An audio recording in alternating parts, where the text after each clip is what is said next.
Well, welcome to ODI. It's a great pleasure to see so many of you here. I think it's an indication of we have a hot topic to discuss. My name is Paddy Carter. I am a research fellow at the Centre for Aid and Public Expenditure here. I'd also like to welcome you on behalf of CAFOD and a set of other NGOs who have supported this event, as well as Business Fights Poverty. Before handing over to our chair, I'm just going to make a couple of remarks by way of introduction. The first thing I want to say is that I think we all need to be a little bit more explicit in talking about subsidies. I wrote a report with the title, "Why Subsidise the Private Sector?" and the main response I got was, do you have to use the word subsidy? Now, of course, development finance institutions might not actually provide much of a subsidy, but things are changing, and we're hearing more and more about using ODA to catalyse and to leverage the private sector. And ODA means a transfer from donor to recipient, and it means a subsidy. Now, we're here to talk about development impact, and that's ultimately a conversation about value for money. Value for money requires two pieces of information. You need to know what you achieved and how much it cost you to achieve it. And we might know that, let's say, DFID has put £10 million into a power project in Africa, but £10 million is not the ultimate cost of the public purse. That number has something to do with the cost of public funds, the expected financial returns, and maybe an adjustment for risk. So that's the number we need. And so the point I want to make is that part of what we need from donors isn't just more information about what impact their investments have, but we need better information about how much they spent to achieve it. The second point I want to make is about achieving some sort of consistency between how we think about public money spent through the private sector and development more generally. If you're familiar with this area of work, you'll know that there's a great deal of concern about the problem of demonstrating additionality, which means providing evidence that support for the private sector is making investments happen that would not have happened otherwise. But I think we should all remember that that's a problem across the entire aid industry. It's always a concern that aid is crowding out or substituting for something else. And similarly, outside this particular context, there's a lot of skepticism about the results agenda. And there are lots of people in the other forms of aid who think, well, maybe only doing what is relatively easy to demonstrate impact is a bad decision. You know, you've got to be more ambitious, you've got to try for things that have a more transformational impact that it's harder to demonstrate. So I think that we should think about how those ideas work in this context. So we've got two sessions today. The first panel is going to be practitioners, people who are kind of actually doing all this. And then the second panel is going to be more people on the oversight and the policy side. We've got some great speakers, and I'm really hoping for some lively discussion. And we've also got a great chair, Caroline Ashley, who's been involved in these debates for longer than she probably cares to remember. So without further ado, I'm going to hand over to Caroline. Great. Thank you very much, Paddy. And yeah, great to be back at ODI, where I was for a dozen years, a long time ago. And as you say, it's a very timely topic because the private sector and flows to the private sector are taking ever-increasing role in development, not just for DFID, but globally. The SDGs talk all about the role of the private sector in the way the MDGs didn't. So it's a very good time to talk about this. It's great to have a diverse panel, two panels, diverse audience here, and welcome to all the people who are watching online as well. That does mean what we say is quotable on the record. We're not on Chatham House rules, by the way. And we're also on Twitter with the hashtag #DevImpact. So Paddy set the context. It sounds really clear. How much money, how much ODA, official development assistance, how much subsidy is going into the private sector, and what's the impact? What could be more difficult than that? Well, quite a lot. I actually think it's one of the benefits of this conversation to have the perspective coming from CAPE within ODI, which is about public expenditure. Because most of the time, I live in this world of challenge funds, impact investors, donor money flowing into the private sector, and we have development people and private sector people not necessarily looking at this question of what is value for money for public expenditure. So I think we've got a good take in our setup today. I don't think it's easy because there's confusion in several places. I think there's at least 4 areas of confusion, and I'm hoping our discussion today can begin to dissipate a little bit of confusion. My experience is confusion around the logic of donor support for the private sector. I worked for 4 years on the Business Innovation Facility, and 6 months before the end, we published a new document that was all about the rationale or the theory of change or the chain of logic, whichever language you like to use, because people still were not clear on why donor money would be used to help a business to scale something with profit that would have development impact, and it had a particular rationale. And after 3.5 years, I realised how much confusion there was still about this. So I think the logic varies hugely, but it's generally not clear. I think it's difficult because we can't actually measure the subsidy, a point that Paddy makes really well in his blog and his report. We don't know what the subsidy element is, and I think that's still true. We can't measure the impacts, and we're going to hear more today about, from the different players, what do they see as impact and do they have a way to measure it? But it's incredibly difficult, and I speak from bitter experience on that one. And fourthly, I think there's a problem that we have so many different perspectives. We also have different language. Could you put your hand up in the room if you feel you're coming today from a development background? Okay, most people from development. Could you put your hand up if you feel you're coming more from a business, commerce, financial background? Thank you. Keep your hand up, please, those people. Could you leave your hand up if you use the word additionality in your work in 2016? Well, okay, that's really interesting. We'll come back to that because my jaw hit the floor when I was told you can't talk to the board or you can't talk to the investors about additionality because it's not a term they use and it's not a term they understand. And how can we have partnership in this space and deal with your questions if we don't actually have a shared understanding of the term additionality?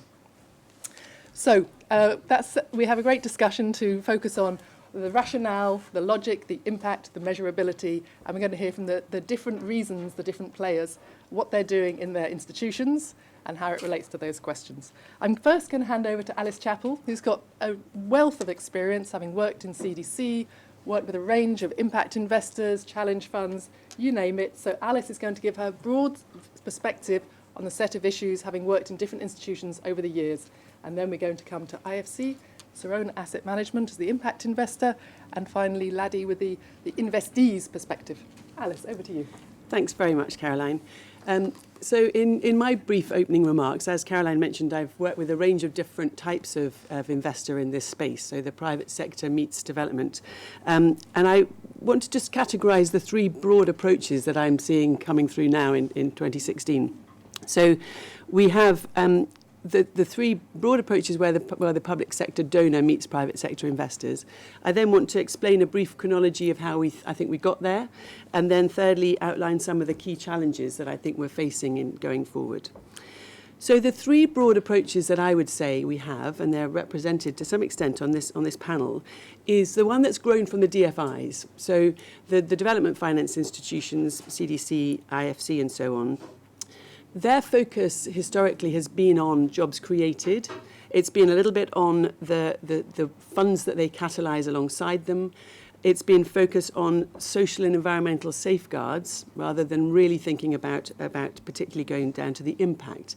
It's also been categorised by what I would characterise as a top-down approach to evaluation, so multiplier effects, looking at macroeconomic effects and so on. They're bringing in some impact metrics now. So, for example, based on the work that's been done to bring all of those IFIs together in a harmonised indicator approach. But historically, it's been jobs created has been the major driver. The second category, I would say, has grown from the impact investment funds, which are a relatively new phenomenon characterised as such, which is most interested in the number of beneficiaries. So it's a bottom-up approach. It's an approach that looks very carefully at consultation with those beneficiaries, but looks particularly at that both before and during investment, that focus on beneficiaries as the main impact of their work. The third, I think, is perhaps the one that's most interesting to this audience in some ways, is that one where it's been most closely influenced by public sector investment. So it's almost a fairly new category in a way. It's where DFID has invested directly in some funds, DevCo, the DFID Impact Programme, and other funds, where they're looking, actually there's beginning to be a more blended approach, where they're bringing in the theory of change, they're looking at suitable indicators of output, outcome and impact, and working out what can realistically be tracked. The theory of change meets private sector investor. And it's a really interesting area where we're finding some difficulty in reconciling those two, but it's a very fertile place where work is being done. The evaluation in this space is a blend of approaches, but it's trying to establish the systemic impact. It's also trying to establish what additionality, what added value those activities bring. So I think, as Caroline says, we're now in a place where, in the mix, we have all of these. They don't talk to each other very well. And in fact, I think more than that, they're probably a little sceptical of each other and actually tend to dismiss the view of each other. So there's a sense that private sector knows what it's doing and doesn't really want to be bothered by the evaluation approaches that the public sector has brought together. The public sector feels that there's a limit to the extent that private sector is prepared to adjust. So there's a really interesting place where both need to work together.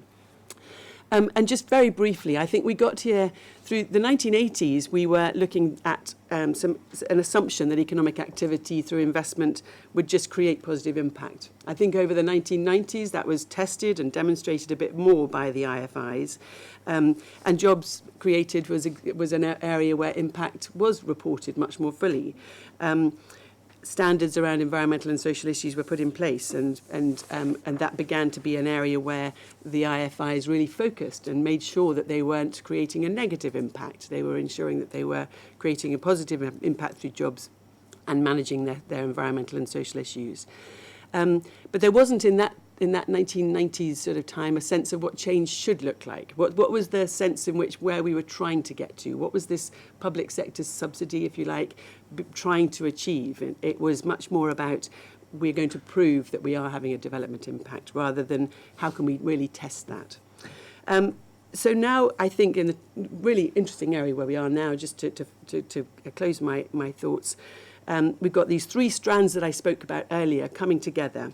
We've got the DFIs tightening their investment strategies and saying we're only going to do easy things in difficult places, but we're going to do difficult things in easy places. So, for example, CDC has a strategy where it has to only invest in the sort of simpler types of investment where it is a very challenging investment environment. It can do easier things where there is, has to do more difficult things where the environment is seen to be easier. So at the front end of that investment strategy, you're changing the way that the IFIs are treating impact, but you're not measuring impact necessarily at the end. The second thing is that the impact investment funds, as I mentioned earlier, are coming into the mix and are looking at those wider beneficiaries, suppliers and consumers and so on.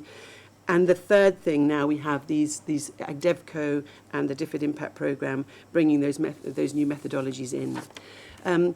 So fertile mix now, where all of these are blending together. The current challenges as I see them, just four challenges as I see them, which I'm sure will come back during the conversation.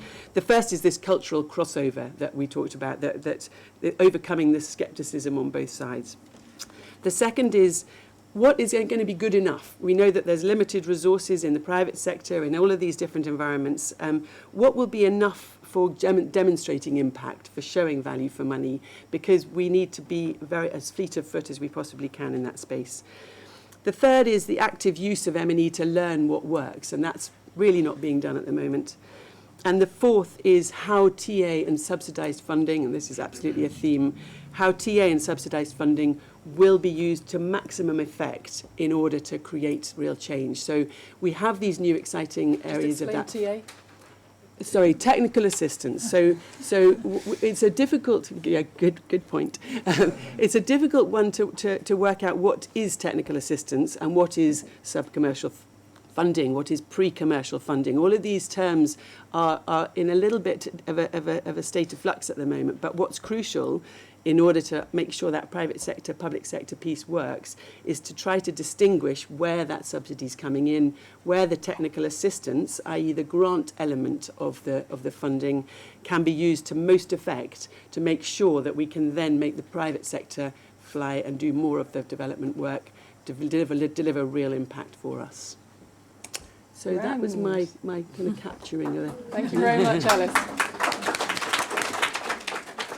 So that's the big picture tour de force. I ask you to hold on to your questions, but do capture them in your head or on your paper, and online as well, we'll be getting them. We'll run through the presentations first and then come back to questions. But if there's any acronym you hear that you don't know, just wave, because we are a mixed audience and we all use so many acronyms. Next, we're going to hear from IFC, who I think Luke's been with IFC for over 10 years and with the World Bank before that, so very well versed in all the strategies of these international financial institutions, and is going to tell us about their approach to development impact and the role that donor contributions play within that. Thanks very much. So, for those of you who don't know IFC, it's the arm of the World Bank Group that works directly with the private sector, set up in 1956. And we're the largest investor in developing countries of all the DFIs globally. When we think, I think the general supposition, as was recently said by Alice, was that initially, if you invest, it's good. Any investment into a developing economy is a good thing, right? And that was typical in the way that we assessed projects early on. We were looking for economic rates of return. If those were positive, that was great. That's a standard tool of all economists. We continue to use it to this day. But I think there was, in the 90s and the early 2000s, there was really a move towards trying to understand more what we were doing, what the impacts were. And so we began to branch out in the way that we think about it. And I actually disagree with Alice. It's not just about jobs. It's never been just about jobs. It's about growth. It's about creating opportunities. It's about giving access to service. So it's always had a very multifaceted approach to understanding, which is one of the reasons why talking about impact is so difficult. Because your impact in different areas, in different projects, is quite different. So lumping this all together and to tell me, okay, what did you achieve, it's extraordinarily difficult to do. And for those of you who've had the bad luck to actually read through the SDG framework, you'll notice that I think we're at 169 variables that we're going to track. Gives you some sense of the complexity. So we at IFC have moved quite early on, actually, to creating a monitoring system that we would identify for different sectors what the key monitoring variables would be. We would collect those and we report those annually in our annual report. We actually have those audited to make sure that what we're saying is something that we could actually track. This is a very, very early mover in terms of trying to say more about what we're doing than simply we invested, we made money, good things must have happened, right? And that's, we've helped extend that through the HIPSO, which is working with all the other DFIs to have the same set of variables. So we've now come to an area where we've agreed on a whole set of variables, all with a common definition that we can all report together, which is one step in getting us to speaking the same language. Now, the truth when you look at private sector investments is that the impact is incredibly difficult to actually measure. The easiest thing to measure are your direct effects, right? So you invested in a power plant. The power plant created 600 jobs when they were creating the power plant, and what you report is 600 jobs for $32 million. And you're thinking, this cannot be the real effect, and clearly it's not the real effect, right? Then you have the indirect effects, that is all of the suppliers that you bought those materials from and the jobs that they created and the lorries that had to bring them back and forth. And then you have the induced effects, which means those activities that happened because this investment happened. Again, electricity is a classic example. You make power available and all kinds of wonderful things happen. Jobs happen because there are factories. Factories add a second shift because they can work at night. People can keep their shop open in the evening, et cetera, et cetera, et cetera. So the effects are large, but as you can imagine, they're extraordinarily difficult to actually capture. So we do this through a variety of ways. As Alice was saying, we have some macroeconomic effects. We can look at input-output tables that tell you if you put in this much investment in a particular area, how does it flow through the economy? It gives us some sense of what that looks like.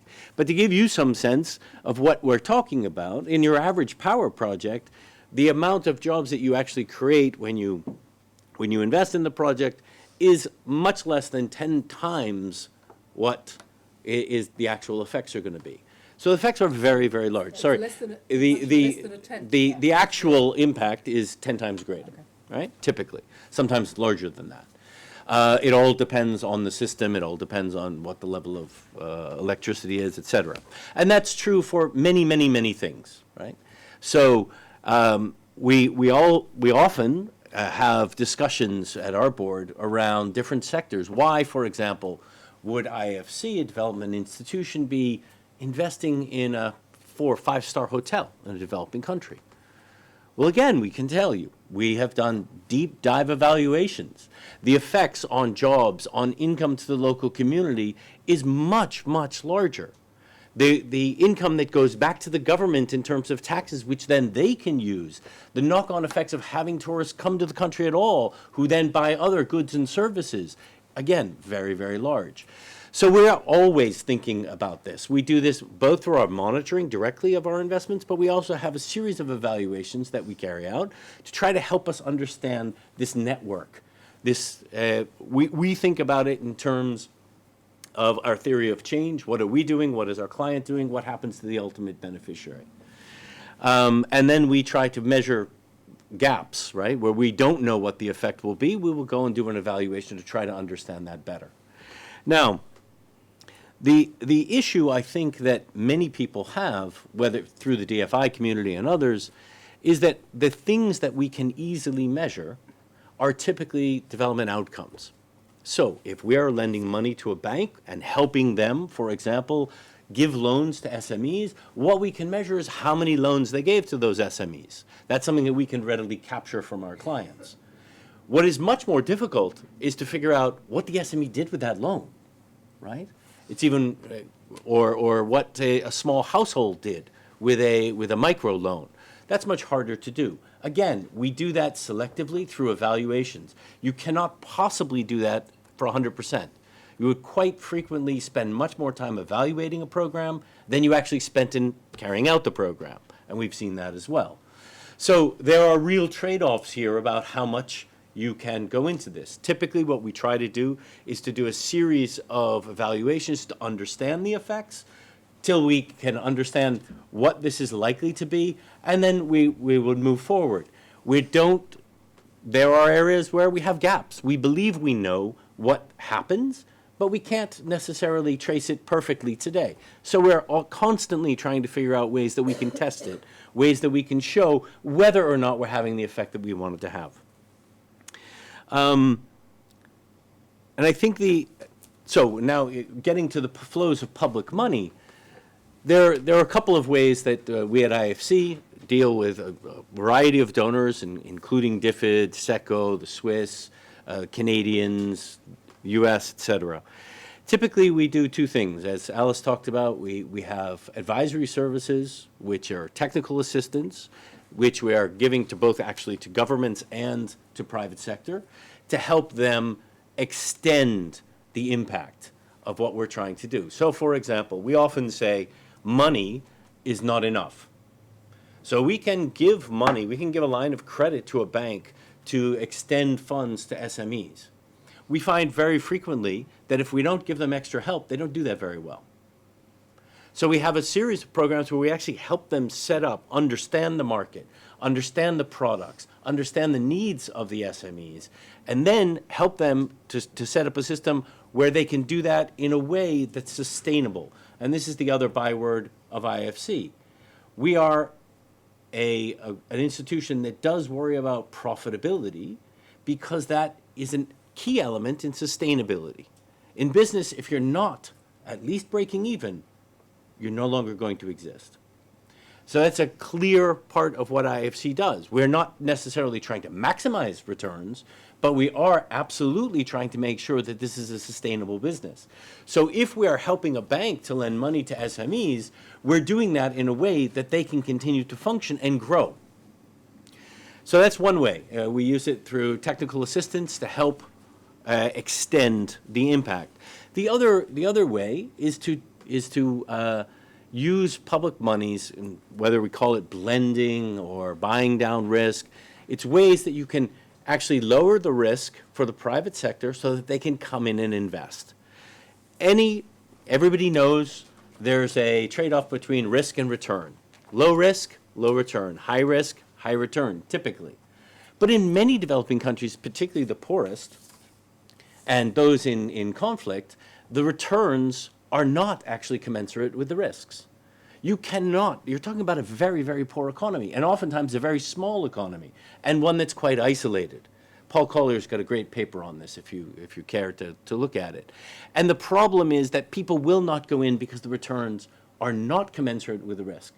One of the things that we are doing with several donor partners is looking at ways that we can buy down that risk. So the donor money could, in fact, take what we call a first loss, so that if there is a non-payment, for example, that the donor absorbs some of that, so that the investor's money absorbs less of that. That lowers their risk. They are therefore willing to actually make that investment. So if you didn't have that, they wouldn't make it. And an investment foregone is an investment that never happened. So it's a very important way, and we're learning. I'm not going to say we know how to do this. We've done it a few times. We're constantly trying to push the envelope to try to understand how we can do this better.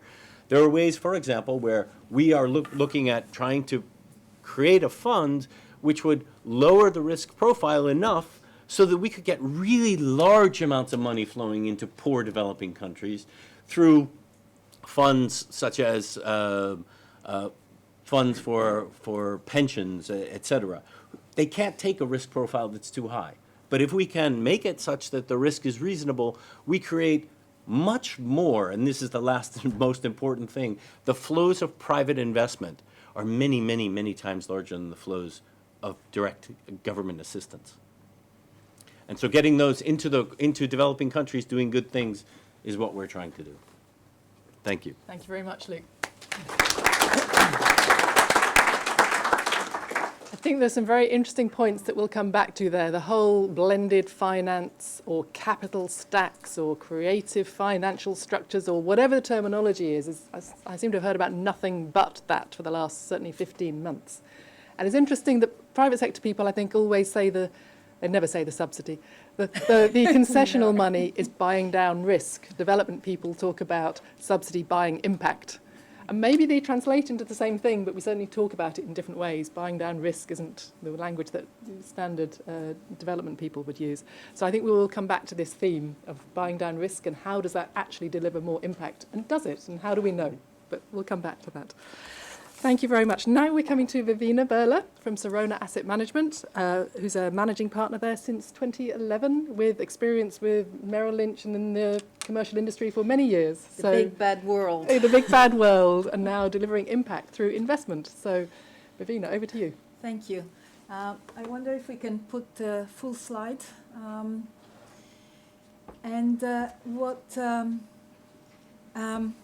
It's wonderful, and the way that the previous two speakers have positioned my thoughts is I couldn't have asked for more and for better. Thank you so much, because Sirona, what we do is, yes, some people call us impact investors.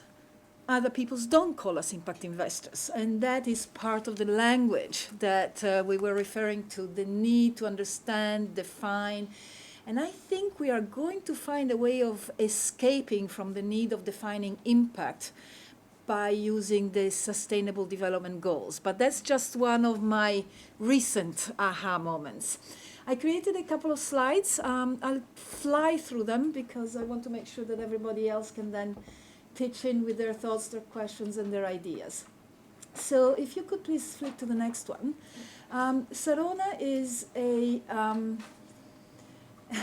is an independent, privately owned, private investment firm. We invest exclusively in frontier and emerging markets for development. That is why we exist. And the reason why we can exist today with this strategy and these objectives and this mission is because of the work that was done by the DFIs. The DFIs have actually created and funded a private equity market and ecosystem, which is now allowing the private sector to credibly develop a strategy to capture the opportunities and the returns created and generated by locally based private investment teams. So that's what we do. We do it for two reasons. One is because we're seeking to generate strong financial returns, and that's not just a reason in itself, but it is because it's the way that we believe we're going to be able to attract more private capital that will go ultimately to those economies and those countries through us.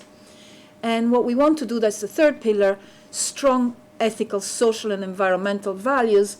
And those of us who came from the financial industry and lived through 2008 might share some of my frustration and disappointments with the way that the financial industry has actually dealt with some of the issues of how to invest and how to apply ethical, social, and environmental values to their actions. If we can move to the next slide, please. This is where we invest. I suppose you could argue you could have just as much impact in the US, in Canada, and in Europe, especially Southern Europe today.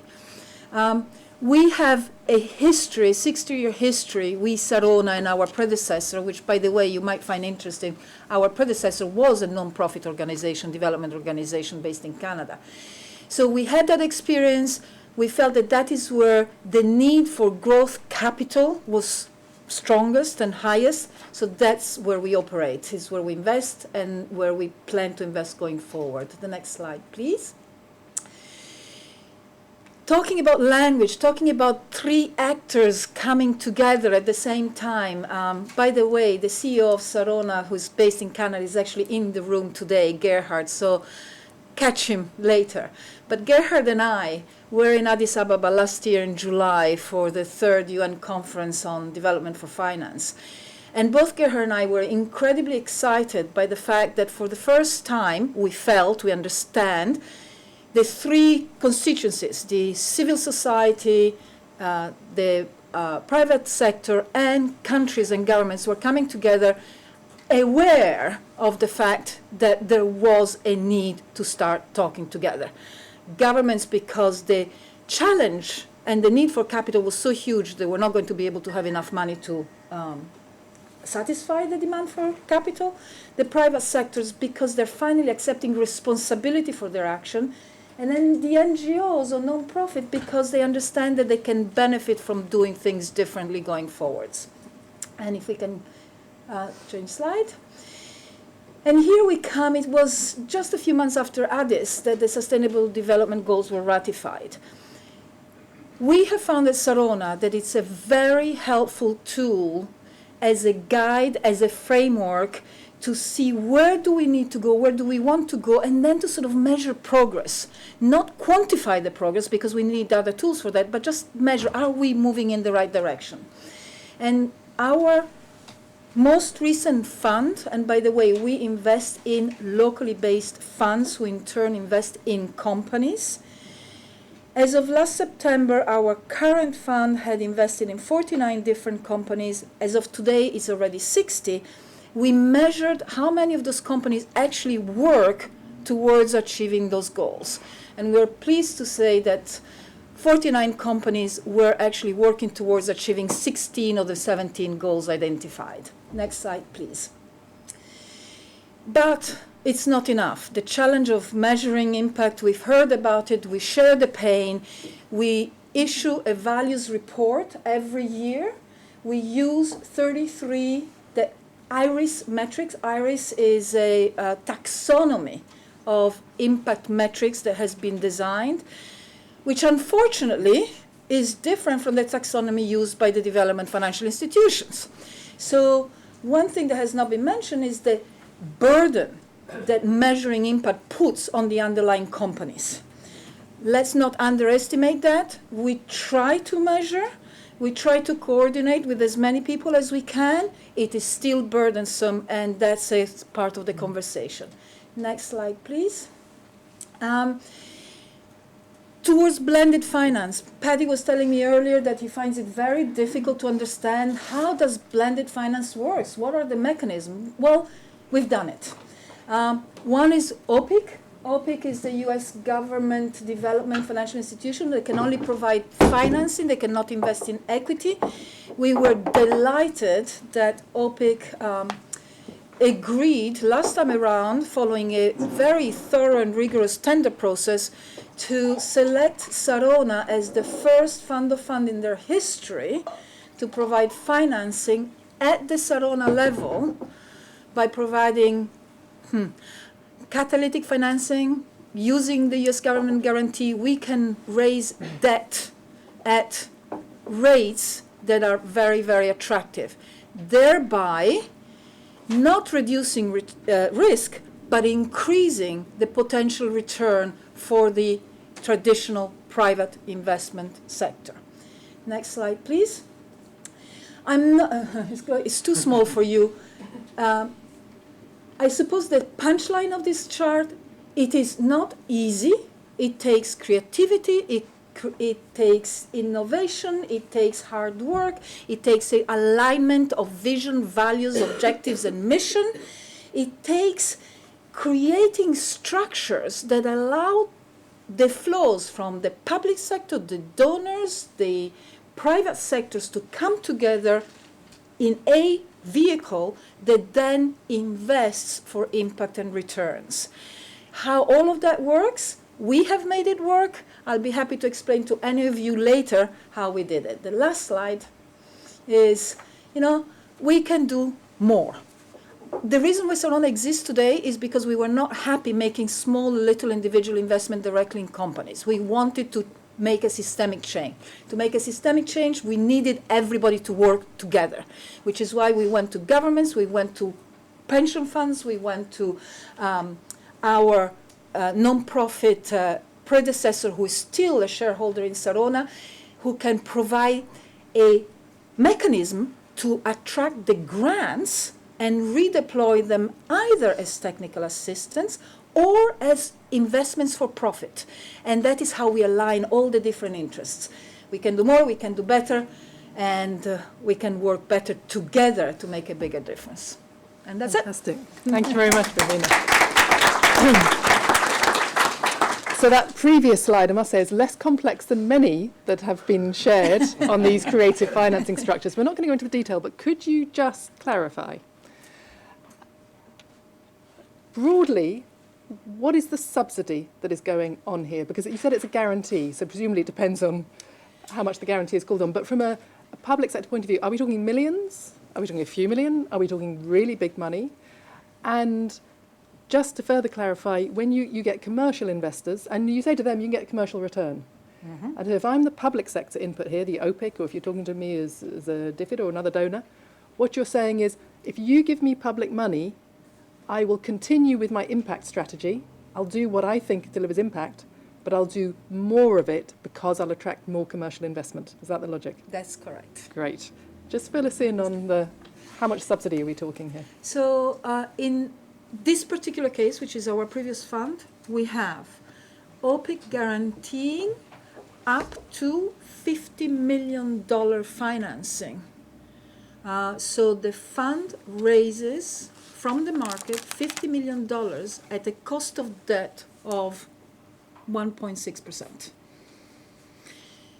What that allows us to say to our normal, quote-unquote, private sector investors is, if you come in, you give us 100 million, but we will add 50 million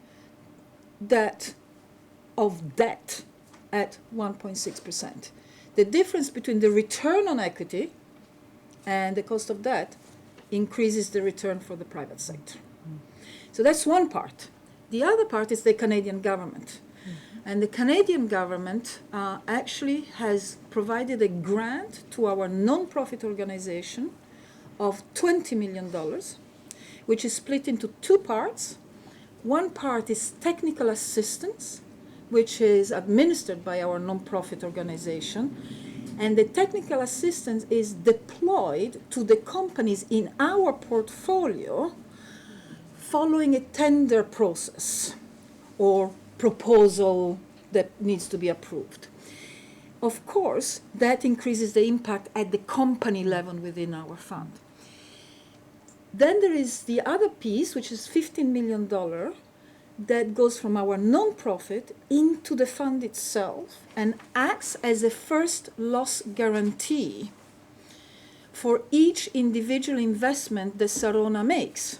So if Sarona loses capital because we have made a bad investment, which we don't think will happen, by the way, but let's assume it will.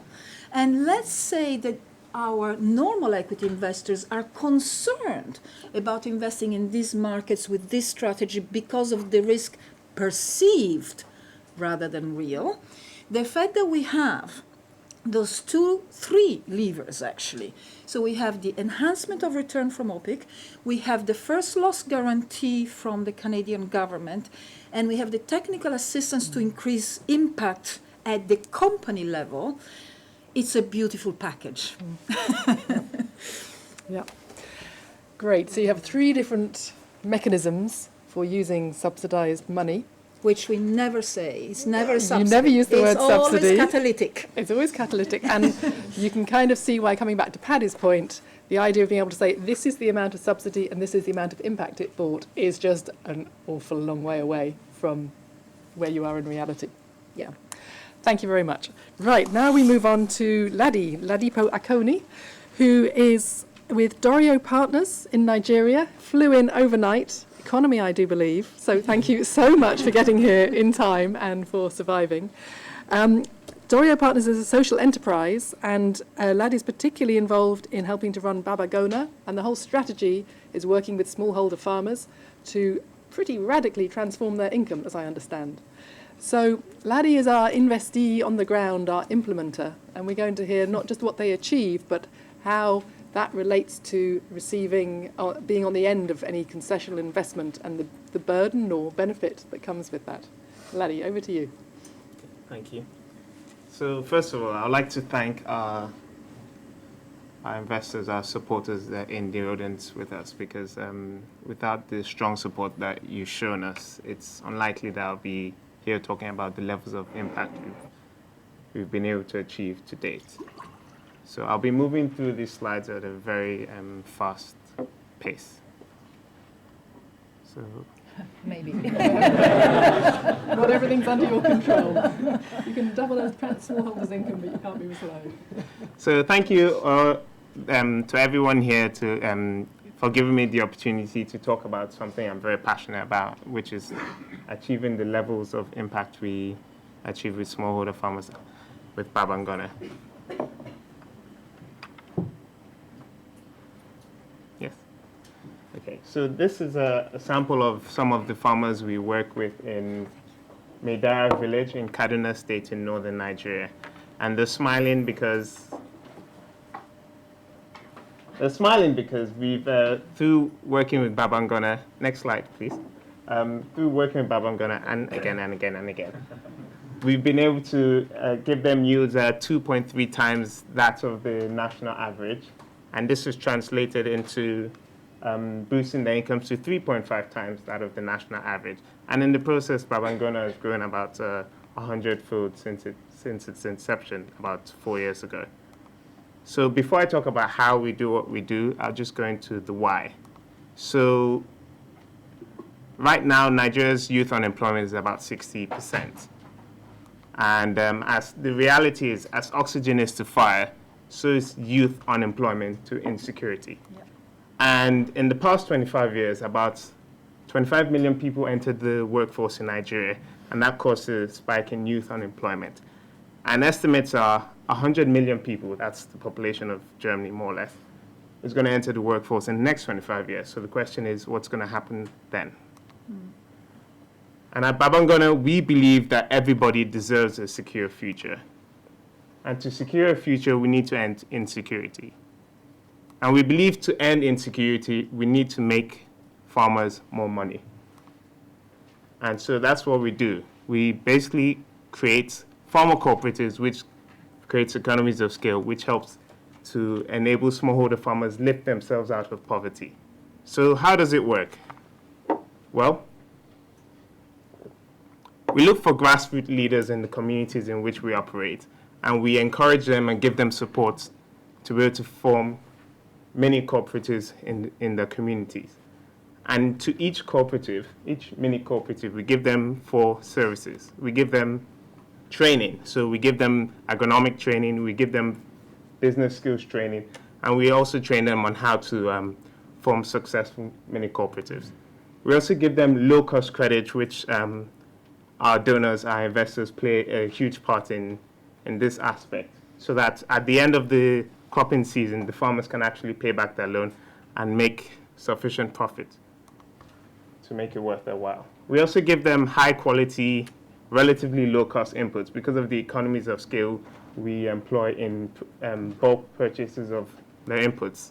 And finally, we give them access to premium markets, because at the end of the day, if the harvests are good and they have to sell everything at harvest when prices are low, they're not going to make enough money. So we help to store the products and market it during the off-season so we can increase the incomes they get from the farms.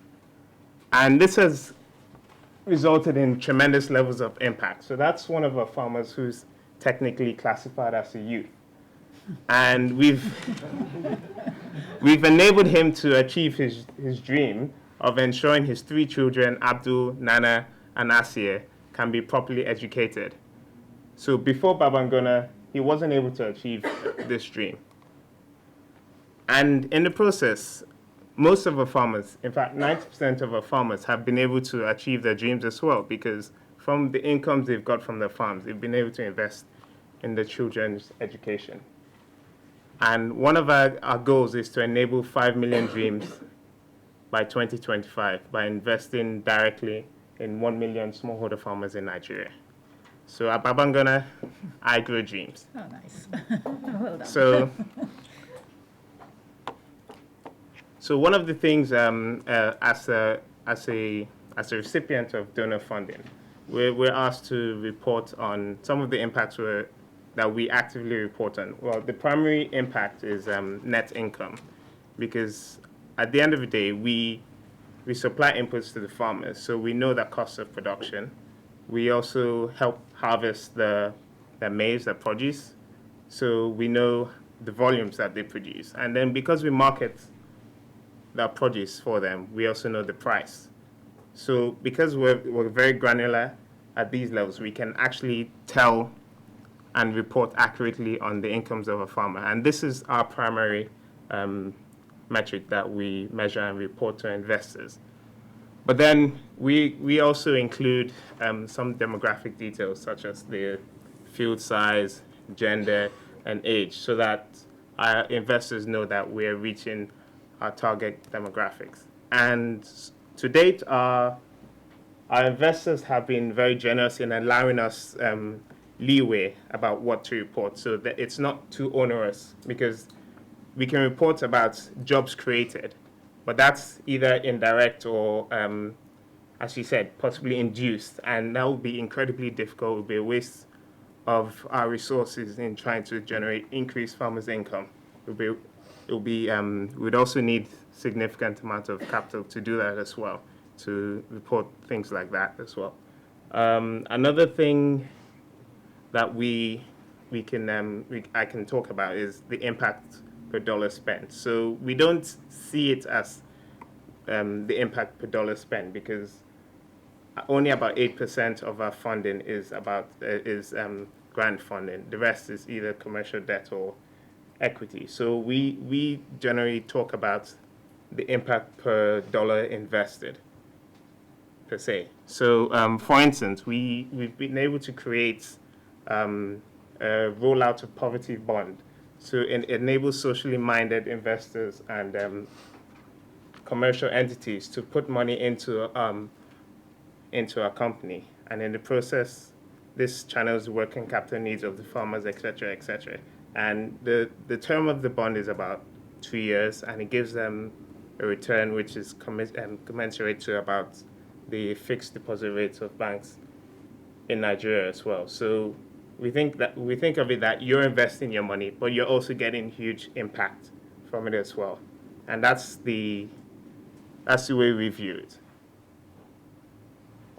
And then finally, I just wanted to talk about what one of our major supporters, DFID through Propcom McAfee, has been able to do. So in about 2013, they were our first investor in the ROPO bond, the Roll Out of Poverty bond. They put in about 288,000 pounds into the bond. And 6 months later, because of the impact that they saw, they put in an additional 160,000 pounds. And this did several things. One, it created what you were referring to in terms of catalyzing impact, because from that initial investment, we've been able to grow the bond and our whole investment pool about 19-fold because of the initial investment to about 5.5 million. And the impact has been significant. So we've grown from about 100 farmers at that time to about 10,000 farmers by the end of this season as well. So I just wanted to touch upon that and bring a live example to what you were saying earlier. Thank you very much.